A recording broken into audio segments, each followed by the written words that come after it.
Hey guys, welcome. Muskie Road Rules Podcast, episode number 251. Guys, thanks for listening. Thanks for telling a friend. And as always, thank you for coming and listening to us every week. 251 episodes. Can't believe we finally got that far. And guys, as always, this week's episode is sponsored by something I can't quit talking about. We got to talk about Red October baits, guys. Red October baits. Look at them on their Facebook page. Tons of colors, tons of designs. They got the 7.5 inch. They've got the 10 inch, and they've got the big, sexy 12-inch model. 3 different rigs. Make sure you check them out on Facebook at Red October Baits. Also, you can text us on our text line at 606-776-6570. It's the Lungin Lures text line, guys. Make sure you check out Lungin Lures. You can go to lunginlures.com, L-L-U-N-G-E-N, lures.com. You're going to find all the baits that they're making there, whether it be crankbaits or bucktails. You're going to find everything you want at lunginlures.com. Tonight, guys, my guest is a special guest this evening. He's fresh off the baseball field. He was coaching children today, which, as I told him, would be a horrible experience for me. I have Chad Harmon on the phone from up in Ohio. And Chad, how you doing tonight? I'm doing great, Greg. How are you? Oh, I'm doing good. I'm just riding along here, going up to the Northwest Angle for a couple of days. Weather in West Minnesota has been absolutely horrid. And by horrid I mean hot, like super hot, like 3 days of record-setting. You know, it was 98 or it was 96 in Fargo. Oh, jeez. It was many days in the 80s. We're finally cooling down now, and we're getting the wind, which, really sucks, but western Minnesota is known for its wind, so we got 3 days of 30 to 40 mile an hour winds, and then I think it's finally going to stop, be cooler. We're supposed to be in the 30s a couple nights, which will be a good thing. No snow or anything predicted, but it's going to finally cool down, but still be nice. We're still going to be highs in the 50s and 60s, but it's just been a pretty rough week. Chad, how's it been for you? That's the exact same stuff. So we didn't quite hit 90, but it was warm enough for us to fish in banana hammocks. So that was great. Those are some photo ops. They were, but we didn't have the wind to blow them off. So it was sporting. I like to do those with a side profile, just to show how embarrassing it is to be me. That would be, it would be like a rubber band around a peach, or an unripened, or maybe a pineapple, more prickly. Might be the way to look at it. But how is? I haven't talked to you much here lately. How has Ohio been this year? You fish a lot of lakes up there, shad-based reservoirs. We're coming into fall. How was it leading up to this time period? For myself, it was best year yet as far as numbers go and size of the fish that we've been getting. So it's been a really, really good year leading up to this point. And now that we're in fall, that we've been looking forward to, we get this huge heat wave, and it absolutely kills the bite. So that was awesome. So this past week has just been rough. It's like, I'm sure you know perfectly well. You get hot weather this time of year, it's like getting a cold front during the summer. It can be rough on them, man. I tell you, we got water temps now still in western Minnesota that are like 64, 65, 66 degrees, and we should be in the upper to low to mid 50s by now, and we just are. It's just really, really warm, and it really affects the fish. We're raising fish, seeing fish, but man, we are not. It's hard getting them to bite, but I really think this weekend, this cold front over the next few days is really going to help. All we need is that water temperature to go down instead of staying steady. We just need it to start dropping, and I really think that's going to help us. Yeah, exactly. And we had temps in like 63, 64 degrees and that pushed all our bait fish, the shad, shallow, and muskie were right behind them. We're doing really well. Then this stuff hit and pushed everything back out. It's funny. I mean, it's basically the same bite what we got going on here.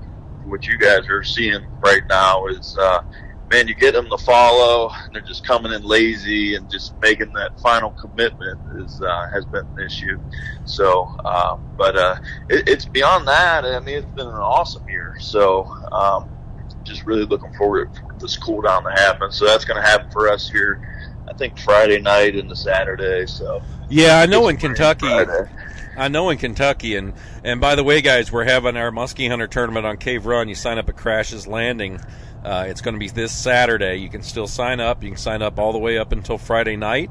All you got to do is go into Crash's Landing there, and he'll get you taken care of. $250 if you sign up, and yeah, go out there and maybe win some money on the lake. So make sure you check that out. You can either call Crash's Landing, or you can text the text line if you want any more information on that, and you'll find it there. But Chad, up there where you're at, what kind of lakes are you fishing? Strictly reservoirs is what I'm doing now. Earlier in the year, I'll fish some river parts of reservoirs that we have. But yeah, we're just all reservoirs, all shad based. So that's the main thing we're doing here. It stays the same all year long. It's you just find the shad, you find the fish every time. So anybody that's reading about muskie location, where to find them, and doing all the research on, just throw it all out the window and just start researching shad. You'll be good in Ohio. Yeah, and you guys have just an incredible stocking program up there, and the DNR has done a great job with it. I know I talked on here a few weeks ago about Elmer Hyab's passing. Who was very unfortunate. Yeah, he was a big proponent. Probably the reason Ohio is what it is. Yeah, he was definitely a huge contributor to all that for sure, and it's just really good to see people carrying on all that, and just continue to keep our lakes in the top in the nation. To be honest with you, they just came out with that report for some of those lakes from last year, and not all of our lakes, but I think the 5 I fish are within the top 12 or something like that. So really cool to see that. And like you were saying, we owe it to the ODNR. I mean, their stocking program's phenomenal. Yeah, no. You said ODNR. The first thing that came to my mind was odor, but that's not how you spell that. But it was the first thing I thought of. And you're back on the banana hammocks. And I'm back on the banana hammock. See, it's hard. I'm definitely one of those people that just, get to looking and someone yells squirrel and I'm, trying to find it. Let's talk about your lakes there and your area that you're fishing. Mm-hmm. Let's say, what would be, and this can vary, depending on what's going on, but let's say you got the conditions that you like, and for you in Ohio, what would be maybe the top 3 baits and why for the lakes that you're fishing? What time are you right now? Yeah, in the fall, because we're coming into fall, and you're going to have probably October through November and even into December fishing, right? Yep. We'll get all the way in December there.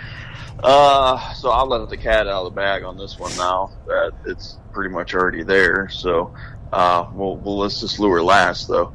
But anyways, definitely double 10s. Throwing them up shallow. I throw the Lungin, the DC 10s and the LT 9s and that.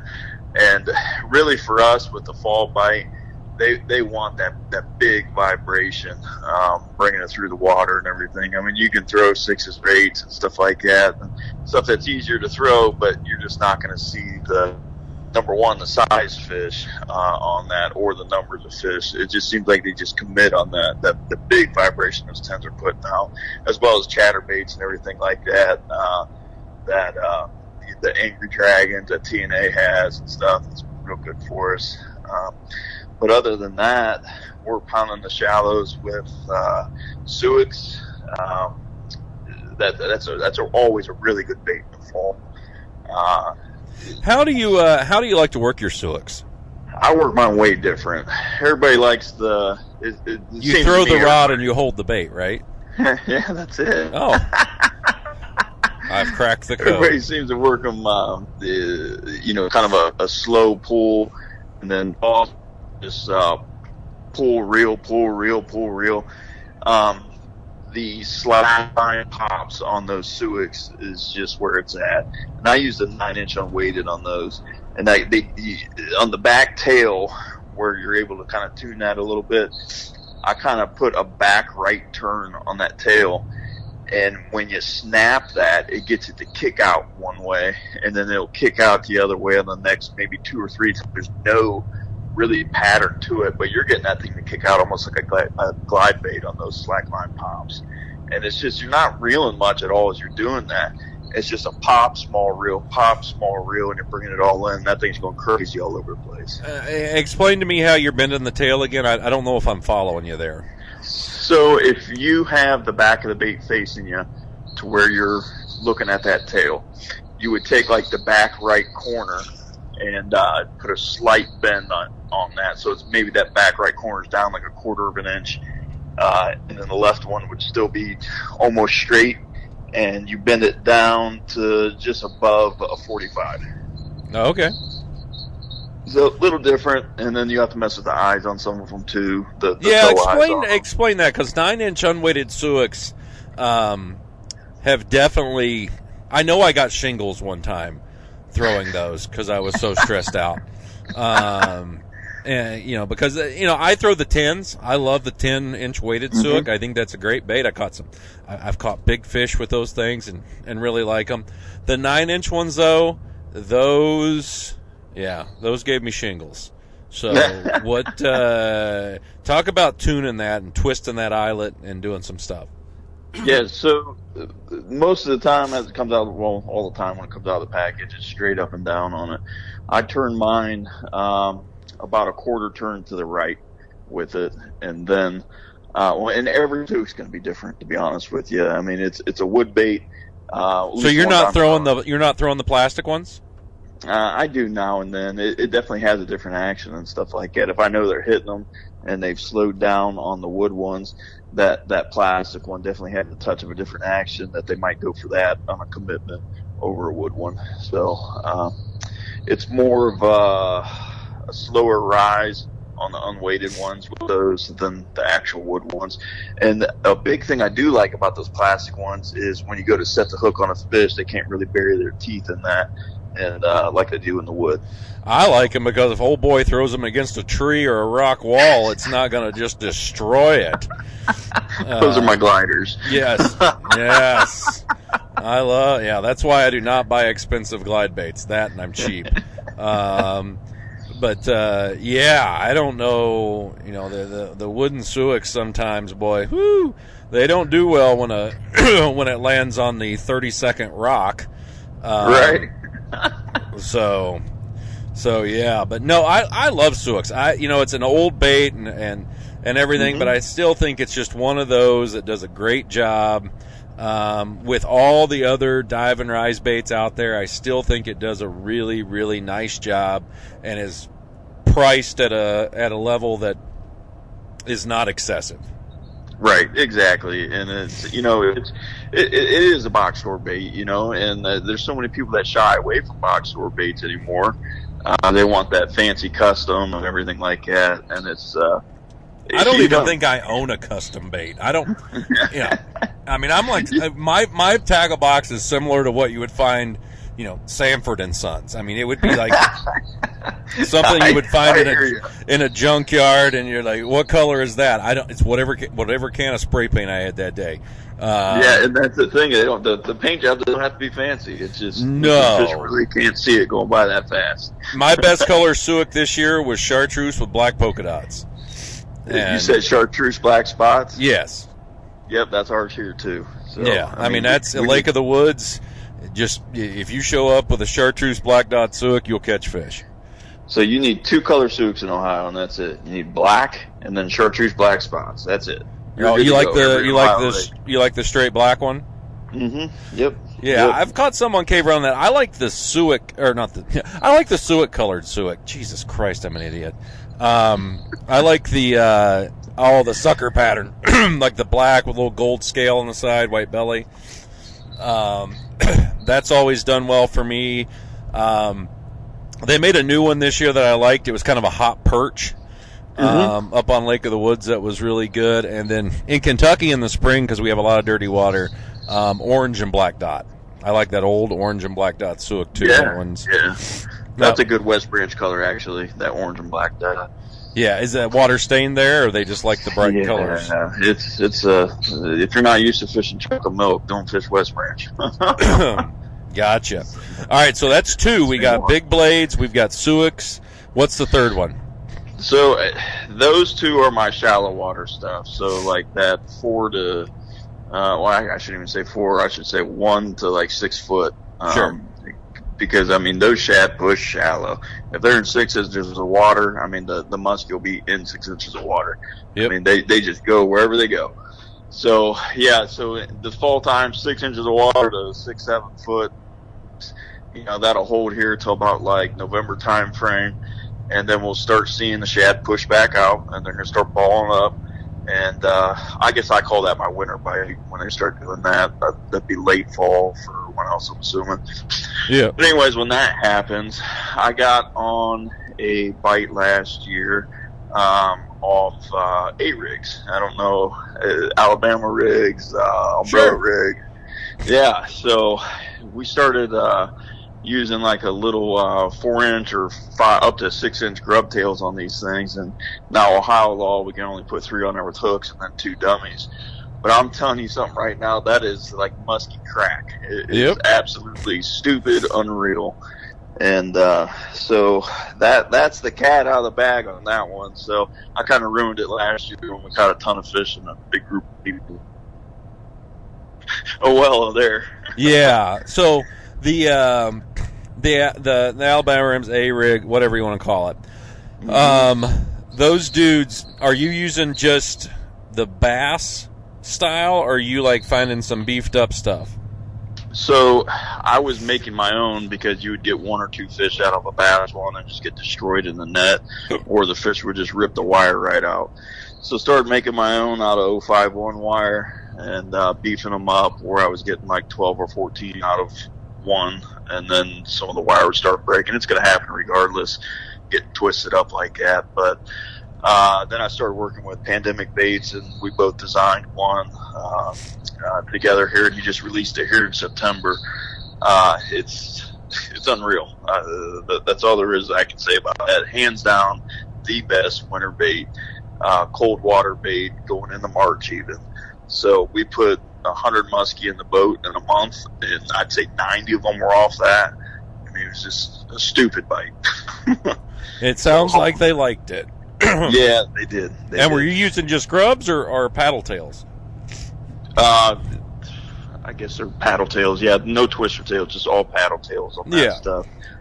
So put them on jig heads, run 3 jig heads on there with some 5/0 hooks, and that'll keel weight it, and they'll put your 2 dummies up top. So they'll hit the dummies now and then, but since they're up top, it's not very often at all. Sure. All right, well, you said Pandemic Baits is making that? Yeah, Pandemic Baits is making that. They released it in September. Where are they out of? He's out of PA, so that's Justin Drew with Pandemic. Really good guy. I fished with him quite a few times during the year, and he can fish, I'll tell you that. Does a great job. Has some good glide baits, too. Oh, okay. Good glide. What kind of glide baits does he make? I like his 7-inch model on that. They're soft tails. They run a little higher in the water column than most, so they're real easy to work nice and slow over top weeds. And then he just came out with a deeper model that you can run down like 8 foot, 6-8 foot with ease. Cool. So, yep. Well, good deal. Now let's talk about on your lakes. What kind of structure are you fishing out there? I mean, is there any weeds? Is there wood? Is there rock? What kind of stuff? Because if, let's say somebody's listening to this from maybe, Wisconsin, Minnesota, what kind of structure are you fishing there? All lily pads and coontail and whatever's left of the weeds that are dying out, really. They start dying on us here like mid to late September on the weeds, but the lily pads, they'll hang on there till the 1st of November. So they'll hold in all that stuff. And river channels running through that stuff, boat channels that get cut through there. So we just pound the crap out of that. So a lot of these lakes are weed based? Yeah. I mean, there's wood and rock in them too, but they like the weeds. Sure. What kind of weed are you fishing? Mostly coontail on the weeds, and some of it, like there's some milfoil and stuff that's still left, but the coontail will be about the last to die off for us, as far as that goes, beyond the lily pads. But they love that stuff in the fall. I would say. How long will that bite last, or when does that change for you? I've seen it all the way to the first week of November for that, of what's left of the stems of the lily pads. They'll still be hanging out on that stuff. Then our shad start pushing deep, and I'm not even worried about structure then. I just follow the huge shad schools. Yeah, now you're seeing these shad schools on your graph, and it's just blacking out stuff. Oh, yeah. It'll be showing, 3 foot of water on your 2D graph, and you're in 28, you know what I mean? So the whole key around fishing the shad schools is being on the edges of them, though. You can fish the middle all you want. You might catch a couple, but if you're going to put numbers in the boat, you got to be on the edges. And that's just to make your bait stand out, Sure. Now, are you fishing in that kind of stuff? Are you fishing natural colors, or are you fishing like the whole bright, gaudy stuff? So I'll fish them both, but what I did find out is our bigger fish are coming on natural colors almost every time. Okay. So, and it seems like that's more of a winter and early spring thing with the natural stuff doing that. But yeah, you throw a chartreuse one on or something like that, you're probably going to catch mid to upper 30s. And throw a natural shad color, you're definitely going to see a big size increase. Okay. That's what I was always curious about, especially with that much bait. If you had to have something that really sticks out, or would they still come after the the regular old stuff? Mm-hmm. Go ahead. No, I was going to say, how does this transition work for you guys? I mean, when do you know? Do you just start? You go out there one day and we're like, oh, there's a lot of bait out here in open water now. Maybe this is where I need to try. Yeah, so honestly, you start seeing the seagulls show up more and more, and then you see them out in the open water, hitting the schools, and you'll see them flicking on top and stuff like that. But honestly, you just quit seeing the big shad balls in the shallows. And, once those muskies pull out of the shallows, the shad are gone. So they push out as well. So definitely it's like usually the first week in November, everything's starting to pull out. Okay. And is there like a water temperature associated with that? I'll be honest, I don't even look at the water temperature on my graph at all. I know that's stupid, but I've never paid attention to it. It's how the weather feels that day, I guess. Just following the bait, basically, huh? That's it. To be completely honest with you, I just follow it around. Now, how are you? You were talking about with your suic, you work it with kind of with snaps and aggressive. Mm-hmm. How do you work? Let's say it's wintertime, or it's getting late fall. It's mid-November, Thanksgiving. You had a bunch of turkey. You decide to go out and fish. How are you working your baits? Same way, even more aggressive, probably. Not so much as far as fast pace, but the jerks and snaps I'm putting on stuff are a lot more aggressive because I want to move some water.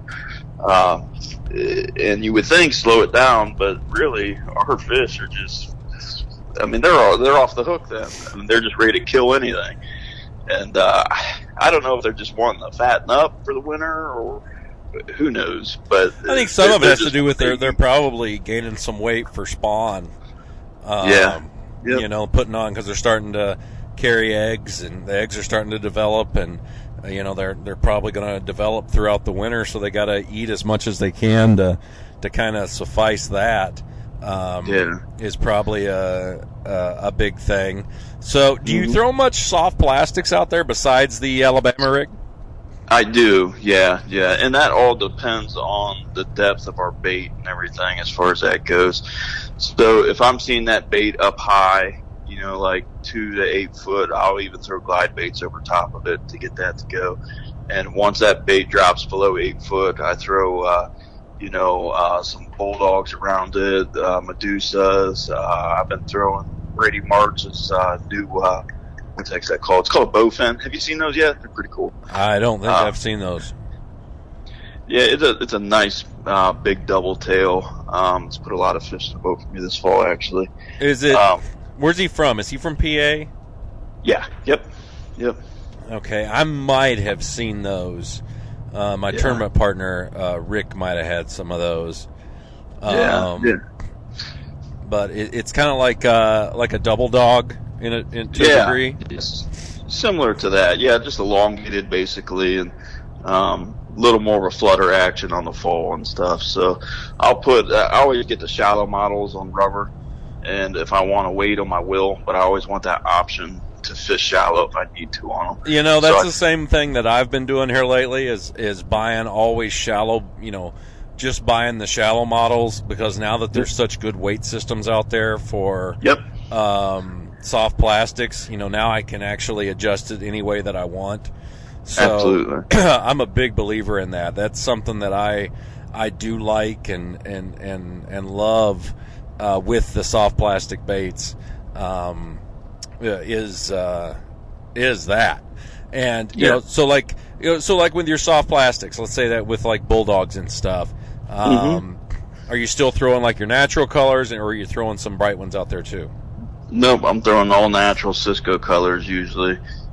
Cisco, shad, whites. I guess white would be kind of a contrasted color to stuff, but I just kind of keep it natural with that.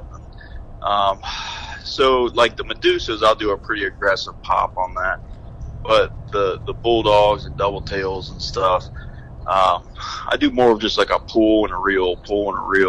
Nothing like too crazy with it. Some of my clients, they'll like that Medusa pop or whatnot, moving pretty aggressive. My clients will know it as the Ohio pop. Oh yeah. Yeah. So that's the name it has around here, at least. It's worked a little bit different than how a lot of people like to work them in aggressively, I should say. And it's sort of the same scenario as you're working the Suic on the slackline pops, not reeling much, but the Suics you're gonna pull down on it, snap down on it. But on these Medusas and everything, I'm snapping up on it. But it puts a lot of action into the tails. Now I'm doing the same thing with your what the heck's that dying dog that you did. Yes. I'm weighting those and I'm ripping up on those. That's another awesome bait. Yes, it is. People, listen to this guy. I always knew he was smart. It is. Go to Muskie Innovations, muskieinnovations.com. Check out the dying dog. A funny story about that. There was a bait store down in Kentucky. It was Cave Run Pro Shop. This older couple, Ralph and Kay, owned it. Kay, sweet old lady. She's about 80 years old. And somebody called down there one day and asked her if she had dying dogs. And she goes, "No, honey, our dogs are just fine." I go, "Well, there you go. Her dogs are just fine. Her dogs are good. They got no dead dogs around here." I loved it. But yeah, good stuff. So you've been getting fish on those too, popping them up, huh? Yeah, and I'll put the weight on the front hook, the hook hanger on that, and usually 1.5 ounce weight on it. And man, that gets some crazy action on that rip up on it. Sure. It just moves so much water that you can pull a fish, 6-8 foot away, versus having it on the nose of the fish to get it to move. But yeah, that's been my big fish bait this year. We've put a pile of hogs in the boat from that bait. So I mean, I think we have, close to 15 over 47 on that from that bait specifically. Nice. This year. So yeah, it's been a great bait this year. Oh yeah, no, they'll catch them. It's weird with that bait. I hear guys at shows talk about them, but it seems like the guys that really like them, You know, it's kind of like the dude that walks up to you to like expose himself, and he just like opens his jacket a little bit. And you're like, what am I going to see? And it's like and I'm like, oh God, where's this going to go? Is this 7th grade all over again? And he opens it up, and it's like a picture of a 57-incher or something he caught on a dying dog because he didn't want to tell anybody about it. Right. So there's some really big fish getting caught on those, and it's pretty cool. Pretty darn cool to see. Now on your lakes and stuff, what kind of electronics are you running? So I'm running all Garmin now. I made that switch last year. I just think they kind of have the leading edge on everything from the 2D to even their GPS, and then of course the live scope. I do run live scope, like it or hate it. There's big controversies out there, but one of the coolest things about it is you can X out fish in desolate water. You know what I mean? Where there's Sure. nothing there. There might have been fish there yesterday, but you go back in there again and there's nothing. Yep. So you just exit right off. And a really cool thing for me as a guide running the live scope is I'm able to give my clients a heads up when they're having a follow coming in. You know what I mean? So Sure. Getting prepared to make that good figure 8. So it's definitely a game changer. Everybody's got opinions on it, but I like it. I think it's a useful tool. It's just one of those things you got to get with the times on it or get lost behind. So I totally get it. What kind of trolling motor are you running? Tarova, the Minn Kota Tarovas. So I've got Tarovas too. Now they're coming out with ones with that are brushless. Yeah. Okay. Yeah. What does that mean? Good or bad about that? I don't know. I got a bunch of DeWalt drills that are brushless. They seem to work better, I guess. What if I want more brushes? That's my thing. I don't know if I need. Everybody tells me, he goes, "Oh, now these are brushless." Well, what the? I've never understood what brushless was, and so like I'm on this campaign now that I want more brushes. I want as many brushes as they'll give me, because I still don't know what the hell it is. If you know what the hell that is, please text the text line, Lunge and Lures text line at 606-776-6570. And, or just send Tony pictures of hairbrushes. That would make me even happier to do that. Random hairbrushes, or people brushing their hair. That would be even better. But yeah, everybody, I always say that everybody, but I don't even know who everybody is. But you're hearing now that these new brushless ones, I know the Garmin trolling motor is brushless, and the Lowrance one now is brushless, and now the Tarova is brushless.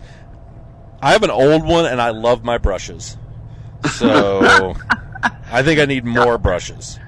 I'll be honest. It's just one of those things. Is once you get one you like, it's hard to go away from. It is kind of is what it is. I tried a motor guide for like 3 years. I was ready to smash it off every. The longest a motor guide ever lasted for me was 3 days, and I'm not joking. One of them caught on fire, and it just started spinning around. The head started spinning around, and sparks started shooting out of it, and then.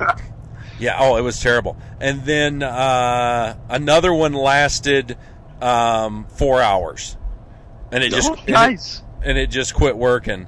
And I talked to the guy from Mercury about it, and he goes, "Well, we're just not having that problems." I go, "Have you been on the internet? Type in this website and just see what kind of problems." I see a lot of people having these problems. No, it was terrible. I did not like those things at all. But the Tarovas, love them or hate them, and because you are going to have, if you use it like when you're guiding and you're using it a lot, you're going to have more issues than the regular guy. But I still think it's that it's the best option right now. I don't know a lot about the Garmin. Most people I know that have the Garmins got them for a really good deal, so they love them. And that's, our neighbor up in the Northwest Angle, Jordan and Lindsay, they got one. I fished with them one day. It seemed like a nice trolling motor. But to me, as long as you buy it, you like it, it goes forwards when it's supposed to go forward, and it turns left and right, and it has spot lock. I think spot lock's the biggest thing in the world. Oh yeah, spot lock to me is something I could not live without. Because it's so easy. It's a great way to hold and all that. And now that it has that jog function in there now too, and that's the cat's ass. I mean, that's nice. What are you talking about? How old is your trolling motor? It's about a year old now, maybe a year and a half. Does yours jog? That. Yeah. So what does that mean? Mine does not. Mine. I'm just happy when the blade turns. Okay. Well, how old's yours? I don't know. So now they have it like if you put it in anchor mode, you know what I'm saying? Yeah. The spot lock. Yeah. Now if you push like the plus or minus, the plus will push you 5 foot forward each time you push it. Minus 5 foot back. Left arrow, 5 foot left. And that's jog? Yeah, it's nice. Huh. I've never jogged.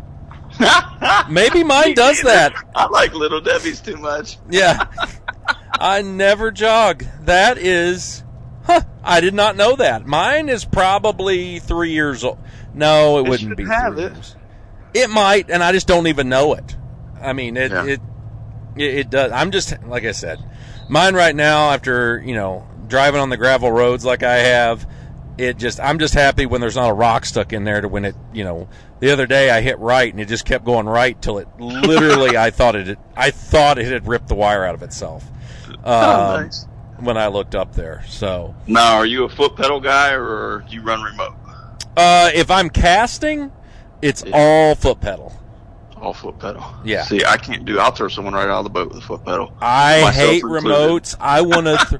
I think remotes are the devil, except for live bait fishing. Okay, live bait fishing, I like the remote mainly because it's super cold and I've had some foot pedals freeze up. So yeah, but the remotes and me, I have cussed remotes. I remember when a guy told me one time, he goes, "Do those float?" And I go, "Oh yeah, it says right here on the package." I dropped it in the lake, it sank. So I'm not a big remote guy except in the fall, and it's only when like the ultra cold comes in that I'll use it. I don't mind using it earlier than that, but my foot, I guess where I'm old and I've done it for so long, my foot's pretty good, and I can. Mine. What? I said not mine. Like I said, I'll throw someone right out of the boat with one of them things. Oh, see, no, not me. I'm a foot guy. My toe, I use the toe pad at the bottom. I got some pretty toes. I got fungus.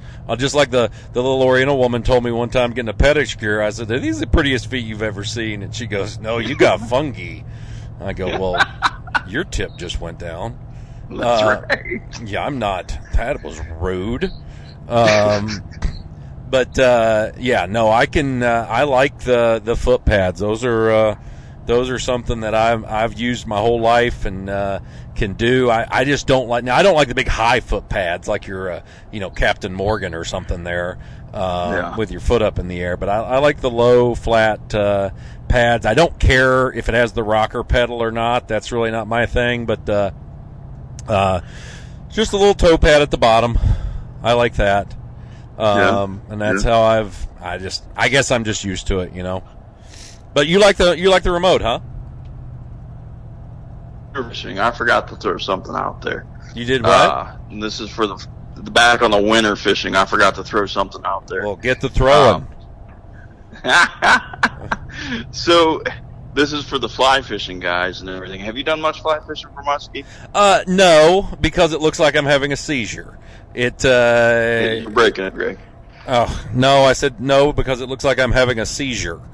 I tried fly. Can you hear me? Hello? Crap.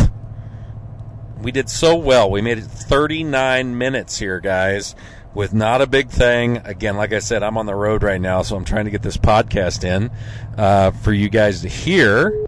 and he just hung up. But you brought that up. I even forgot I was in. I thought who you did I said play? you like. Hold on, I was listening to a podcast there. You got to hear another podcast on a podcast.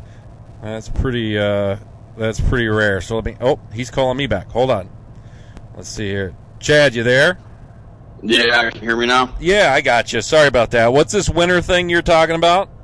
Yeah, so the winter stuff, get back to that real quick. I forgot about this. So have you fly fished much for the muskie? No. Why would anybody do that? I'm sorry. I don't want to watch river run through it. I don't know what I'm doing. Muskies are hard enough to catch anyway. Why would I want to sit there and just whip a bunch of feathers around? I don't know. No. I had my ass kicked in mid to late December by fly guys. Well, you deserve it. I'll tell you what, it was unreal, the fish that they were putting in the boat, and nice fish. It's like they wanted that presentation of like that neutral hold. You know what I'm saying? That you just can't get out of the neutral hold. What does that mean? The neutral hold, like where it just stays right there in the water column as they're stripping it. Like fishing one down, like 8 foot, 6, 8 down, or even 10 to 12 down, and they'll do a strip on their line, and the fly just kind of just holds there neutrally in the water, neutrally buoyant or whatnot. And they were smoking muskie just left and right on this, and they would not touch conventional gear. And it seems like every year around mid-December that fly fishing is just the go-to here in Ohio. And I don't know if any fly guys listen to this or not, but gee whiz. There might be one. There's one. Bill. Bill the fly guy. Bill, if Phil, you're out there. This is for you, Phil. Yes. But I got into the fly fishing scene about 2 years ago from a fly client I actually took, and I've loved it ever since. A very cool way to catch them. But I have tennis elbow. Can you do it with tennis elbow? I guess. If anyone out there's ever had tennis elbow, you know what I mean. I used to laugh at people when they'd say, "Oh, I've got tennis elbow, it hurts." Boo-hoo. I've got it now. I go through a tube of biofreeze a week. I bet you do. It ain't no joke. Oh, God, it's horrible. I'm going to, next time I get my cortisone shot in my chest, I'm going to say, "Hey, Doc, let's just, fill me up down there, too, while you're at it." I got to go get one here in my shoulder here shortly. I get one in my, have you ever had one? Yes. Yep. Yeah. Back and shoulders. Yeah, I get one in my chest. I've had 13 so far. And I get one, it's in your, ladies and gentlemen, boys and girls, write this word down. It's in your sternoclavicular joint. Sternoclavicular. Exactly. That's exactly what I said. And it's basically where your sternum and your clavicle come together on your chest. There's a joint there. Most people who live productive and meaningful lives never have an issue with them. Other people, like me, who have made bad decisions, have an incredible amount of pain there to the point that they have trouble standing up. And so, I got to get one in December. When I get back home, I'm going to run into the dock and, shoot me up and see how it goes. But I'm going to have to get one on my elbow too, because it hurts. I bet. I used to get that real bad, that tennis elbow, from when I was doing carpentry work a lot. But how do you get rid of it? Everybody's like, "Oh, you got to rest." I go, "I'm not good with resting. I'm not a rester. That's not me." Ice, over and over and over. Oh, ice works? Ice the crap out of it. Yeah, like at night. Yeah, anytime you can. To be honest with you, so I've never iced. It's an inflammation thing. Yeah. Oh, I know it hurts. It's really fun to do a figure eight with. It feels awesome, especially with like a double 10 or something. That's a wonderful feeling. But Chad, we're getting old. Oh my God! I pretty soon, when you sit on the toilet, you feel water on the bottom side of your, and you're like, oh, what is going on here?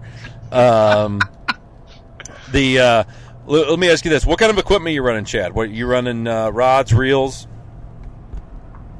As far as reels go, is that you up there? Oh, sorry. What kind of rods and reels are you running? Oh, come on! I got 2 bars. Can you hear me? There now? Yeah, I can hear you now. All right. What kind of rods and reels are you running? You there now? I have always been here. I feel like the Verizon commercial. Yeah, can you hear me now? I have always been here. I have went nowhere. Can you hear me? I'm taking that as a no. Come on. This is ridiculous. Well, there he hangs up again. Hold on. We might listen to the Phil Hartman tribute. Nope. All right, I'm going to call him back. I have full service here. This is worse than dealing with Tony. Chad, call Woobly. Call him back right now. Hold on, we're going to get to the bottom of this. 1. All right, you good? I've always been good. I've been phenomenal. Oh, come on. You got to be able to hear me. Luke? I have full service. Do you not have full service? All right. Well, guys, you know what? That might be the end of this one. I'll get Chad on here again sometime. But I want you to check him out, okay? Go to OhioMuskie.com. Go to Ohio Muskie, Muskie with an I-E, or just Google search Chad Harmon Muskie, Muskie with an I-E, and I think you're going to really like what he's got. We're going to try it one more time here. Chad, are you there? Chad? Yeah, you there? Yeah, I got you. Hold on. Now you're coming through the truck. Hold on. Good Lord, this was so easy. Are you there? Yeah, I can hear you. You got me? Yeah, I can hear you now. Can you hear me? I got you. Jesus. All right. So let's, before we get cut off here again, how can somebody get a hold of you if they want to go fishing with you? To go fishing with me? Yeah. 330-206-4428. Text or message and call or